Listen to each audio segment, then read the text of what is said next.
Welcome to Inside Boulder, where we provide insight into what's happening in your community by speaking with the people directly involved. But first, a look at this week's news. This week on Inside Boulder News. Boulder Zero Waste efforts gain a gold medal in this state report. The city will soon start the Chief of Police hiring process, but they first want your input. And the Boulder community is invited to have this important conversation. Welcome to Inside Boulder News, your source for all things Boulder. I'm Jocelyn Avendaño. Colorado Governor Jared Polis declared November 15th as Colorado Recycles Week, just in time for the third annual State of Recycling in Colorado report. In this report, the city of Boulder was named the gold medal winner for best municipal recycling in the state. The State of Recycling in Colorado report, composed by the Colorado Public Interest Research Group and EcoCycle, highlights the successes of recycling in the state. In total, communities all across Colorado recycled and composted over 1.2 million tons of materials last year. These achievements were announced during a press conference at EcoCycle this week, where First Gentleman Marlon Reese, along with Boulder Mayor Suzanne Jones, and other community leaders presented some of the findings in the report. Thanks to the city's Universal Zero Waste Ordinance, Boulder's state-leading diversion rate is 57%, which is higher than the national average of 35%.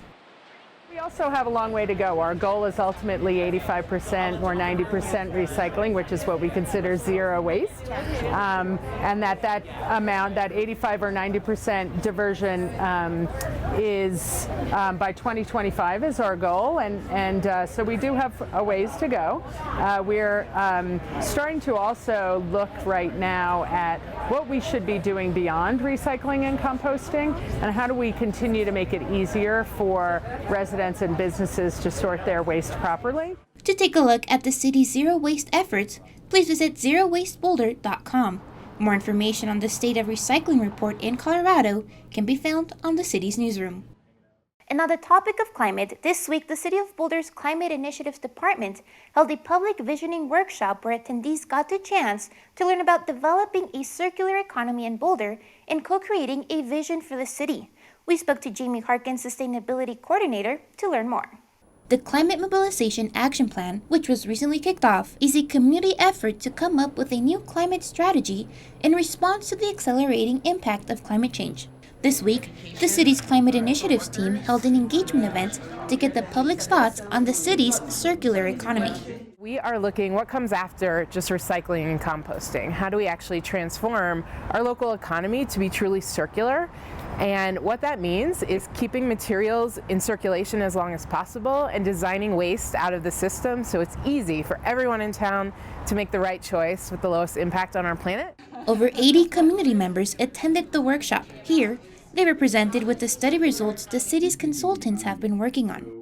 They have been conducting a full, what we call urban metabolism study. So it's really an analysis of all the materials that are flowing in and out of Boulder, which was really cool. We saw the first graphic of what that will look like. The event also talked about the biggest opportunities in the city for improvement in terms of waste. We really dove into three specific topics: the local economy and equity, the environment and resilience, and then society and our culture, and how all of these areas can support a circular economy, and also how a circular economy can support those areas. Input gathered during the workshop will help city staff continue crafting their vision statements and strategies for the Climate Mobilization Action Plan. Additional community engagement events are expected.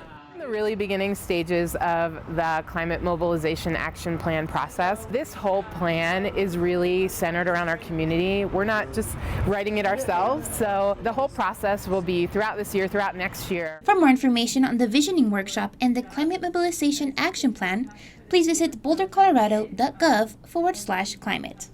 The City of Boulder is looking for its next Chief of Police, and it would like the community's input. The City of Boulder, along with a national recruiting firm, is set to host 2 community input sessions. Community members can share their thoughts about what is most important for the next police chief. The first event will be held on Tuesday, November 19th from 4 to 5 p.m. at the Boulder Public Library Meadows branch. The next opportunity will be held the very next day from 6 to 7 p.m. at the West Senior Center. Those who can't attend but would like to provide feedback can do so online on the website seen on screen. In response to recent events earlier this month, The Boulder Jewish Community Center and other community partners invite the public to discuss recent incidents of anti-Semitism in our area and to provide support to one another.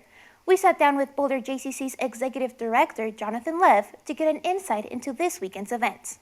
On Sunday, November 17th, the Boulder JCC will be holding an event titled Anti-Semitism in Our Community, a Conversation. And it's a collaboration between Boulder area rabbis, the Boulder JCC, the Anti-Defamation League, and some state government offices. This conversation comes in response to recent events that occurred in the state.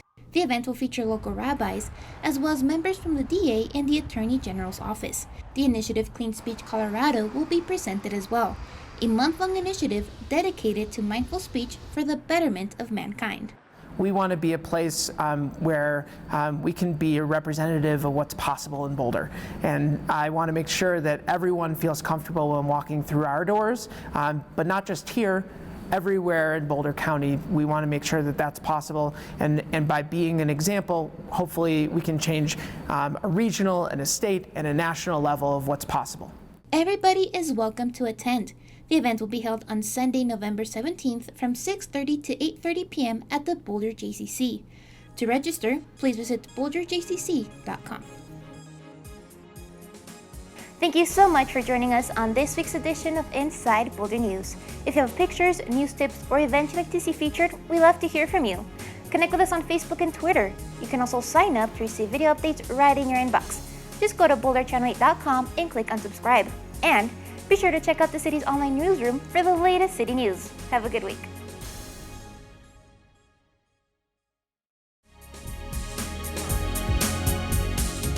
On Inside Boulder this week, we're exploring what community benefit means when the city looks at development.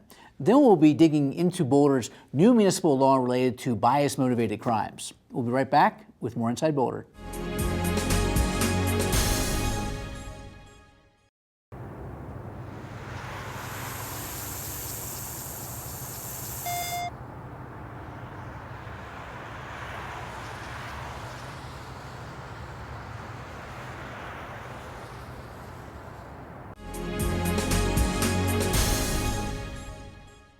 Over the past several months, several council priority projects involving land use planning and affordable housing have been completed, including the manufactured housing strategy and the Alpine Balsam Area Plan. On October 29, Council passed an ordinance that also links land use and affordable housing called Community Benefit. Here to talk about the effort is Carl Geiler, our Senior Planner and Code Amendment Specialist. Carl, welcome to Inside Boulder. And why don't we jump in with the first question everybody's asking about community benefit. What's the new ordinance going to do as far as, does it change the height limits? The new ordinance does not change the maximum height limit in the city of Boulder. The maximum height limit in the city is set by the city charter that was done in 1971, so it sets it at 55 feet. What it does is it changes the conditions between the top of the maximum height limit in a zoning district up to that 55 feet. So just want to make it clear it's not raising the height limit in the city of Boulder. Okay, so talk to us a little more about community benefit. What is the criteria, and maybe just for our audience, what is community benefit? So community benefit is anything that can contribute to the community needs as identified in the Boulder Valley Comprehensive Plan. So obviously permanently affordable housing is one of those identified needs, potentially public spaces, space for the arts. There's a number of different things that have been identified already in our comp plan. So with the new program, what we call phase one of community benefits really focuses on permanently affordable housing. So in this case, if there's a building, typically a by right building built up to the zoning district maximum is about 1 to 3 stories. If you go above that, it requires a process called a height modification. And that's been done through what we call site review. For years, it requires planning board review and specific criteria, but there's no specific criteria in the code before this ordinance that related to community benefit. It was more about compatibility with the surrounding and proportion to other buildings that are over the height limit. So with this new ordinance, it would require new permanently affordable housing requirements that would kick in above 3 stories.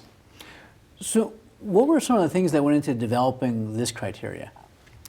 We've been talking about community benefit for a number of years, and we've been doing a lot of outreach over the past year, talking to focus groups and meeting with people at community meetings and kind of better understanding the community values. So we were able to identify a long list of community benefits, but with the permanently affordable piece, what would happen is if you go above the height limit, the typical requirements for permanently affordable housing would increase. So if you're familiar with the code, under the height limit, the requirement is 25% of the units proposed on a property would have to be permanently affordable. It's called our inclusionary housing requirements. But for the bonus floor area, if you go above that height limit in a fourth or a fifth story, that requirement would increase to 36% of the bonus units. There's also what we call commercial linkage fees that relate to funding for affordable housing. So same thing if you do a commercial building, if you go above the height limit in the fourth or fifth story, that requirement would be what's required for the base floor area below, and it would increase by 43% for the fourth and fifth story floor area, what we call bonus floor area. So it's really designed to make Boulder more affordable for families and individuals who want to come in here. Yeah, create more opportunities and more units that are affordable. And does that tie to the Boulder Valley Comprehensive Plan, or is this something new? It does. It's specifically tied to the comprehensive plan. So if you go back to the plan, which was adopted in 2017, there's 3 policies that are specific to this. So I don't have the numbers in front of me, but there's one that relates to community benefit.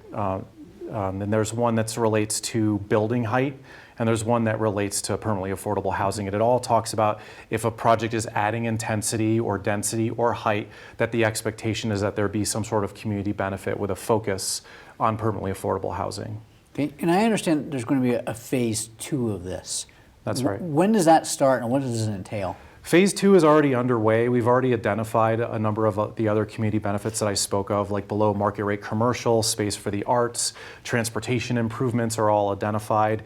We basically just need to define them more and understand exactly what those mean so that they can be put into the code and be enforceable. So we need to weigh them against each other and how that would work.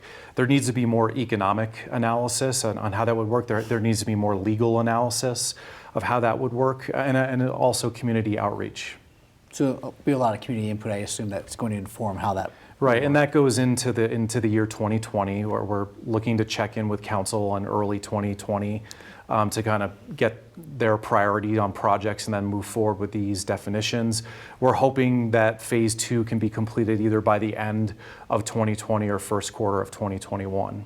Okay, so the new ordinance that council passed in October, when does that go into effect, and when would the community expect to start seeing some of these benefits? So the new ordinance, which is the phase 1 of community benefit, would go into effect on January 1st, 2020. As far as what the community would see, I mean, most of these projects are allowed in specific areas that are shown in Appendix J, which is a map that's in our land use code that shows exactly where height modifications can be requested. So that map was changed slightly by council in their action. They added the Alpine Balsam area plan area to the areas of where you can ask for a height modification, as well as the residential high 3 zoning district, RH3. And then the other areas are the same. So basically, height modifications would still occur in those areas. You might see taller buildings, the difference being that there would either be more on-site permanently affordable housing in those projects or more funding for permanently affordable projects. And just to be clear, that could have happened before, the difference now being that if it does, there has to be more affordable housing. Correct. Okay. So more benefit, but not necessarily a change in what a building might have looked like. Right, they still go through the same site review process. They still require planning board review. There's still qualitative criteria that apply to these projects.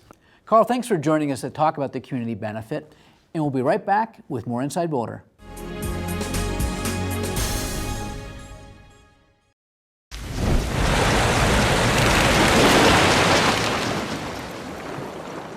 Preparing today reduces the consequences of a disaster tomorrow.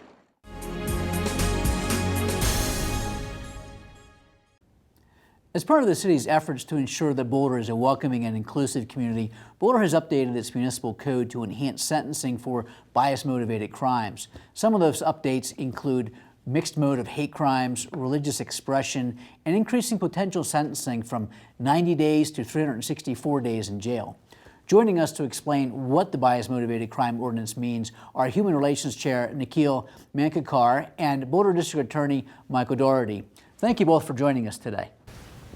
And Nikhil, talk to us a little about the Human Relations Commission. It brought forth some of the changes in the bias-motivated crime law for your municipality. What was the motivation behind bringing that forward, and what's the purpose? So I'll go back a ways. About a decade ago, I began following hate crimes closely in the community, following prosecutions, all of the cases, both locally and then even nationally. Through that, I got involved in assisting and advocating for victims, and I began to see the difficulties in prosecuting hate crimes. There's such difficult cases to prosecute because they involve motive. And I saw the ways that the laws may not be the best tool for law enforcement, and I began thinking of ways that maybe we could change that and do better on it. Flash to 2016, after the 2016 election, the commission began having packed houses at meetings, and people reporting to us at public comment incidences of bias and hate in the community, from Muslim students having head coverings torn off and being called names, to many others. At that point, I thought this would be a good opportunity to be responsive to the community and maybe channel some innovative ideas I had been thinking of over the years through the commission into the law. So what are some of the major changes in the law, and why are those innovations important?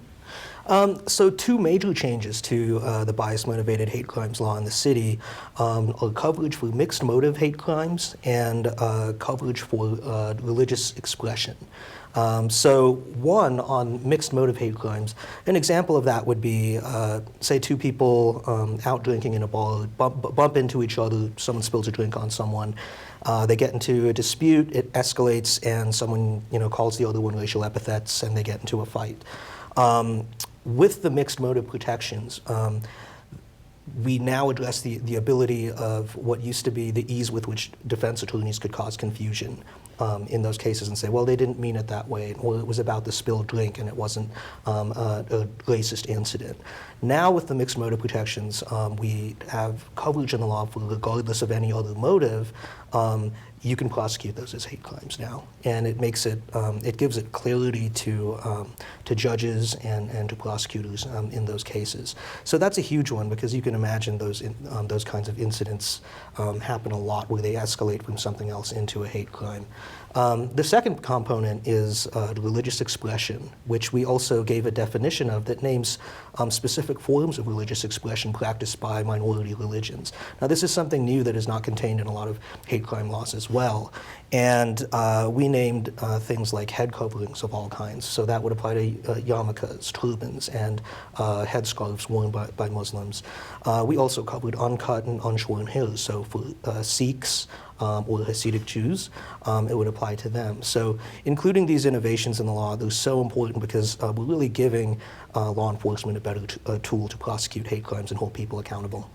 And what do you see happening with this implementation going forward?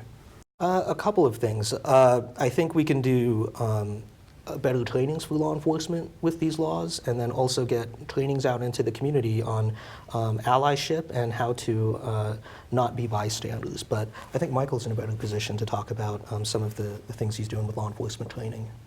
Well, what I appreciate about the work that Nikhil has done at the city level is that it's helped us raise awareness throughout all of Boulder County, and also offers the opportunity for law enforcement and prosecutors to receive better training and instruction on how we can best combat hate crimes in the county. And I think, quite frankly, that as community leaders and elected officials, we have the opportunity, if not the obligation, to set the culture and climate for the community and help people understand how we're going to approach diversity and how much that's an important part of who we are in this county and this country. So, Michael, since you became the district attorney, have you seen an increase in hate crimes, and what has your office been doing to kind of address that and head it off?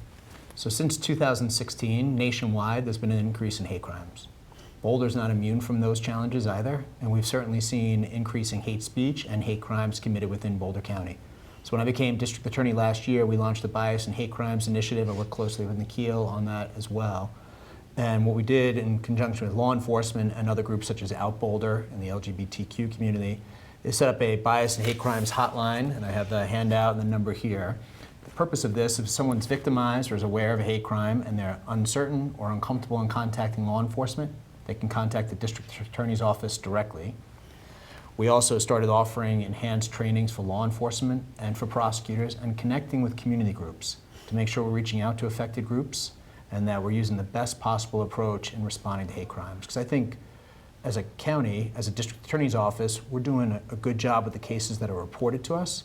Where I have the greatest concern is the cases that go unreported, because people are scared to come forward or they have immigration concerns or what have you, and they never report the hate crime to law enforcement in the first place. So trying to build that bridge to the community and develop that trust between law enforcement and community groups and the district attorney's office to make sure we're doing everything we can to fight hate crimes in Boulder County. There's a lot of education and awareness going into that. Yes. So how do you feel about the work that's been done so far to address the bias-motivated crimes, and is it making a difference in Boulder? I would say yes. I say that for a couple reasons. First, I look at the trainings that we've had for law enforcement and prosecutors, and certainly I think we're more prepared and more equipped to deal with hate crimes when they do happen here in Boulder County. So I think we've taken some positive steps. The Bias and Hate Crimes Hotline has been very well received in the community. We're out in the community all the time talking to different groups and giving out the information on the hotline. And I think that kind of trust and the work we're doing to make sure we're raising awareness and having the best possible response are positive steps we've taken. But certainly if people watch the news, they know that we still have hate in our community. There's a long way to go. A long way to go, but we're absolutely committed to it, and I feel fortunate to work with Nikhil and the folks in City Council and the work they've done at the city level to make sure that we're doing everything we can. Well, I want to thank you both for coming on the show and talking about this important community issue. Thank you. Thank you.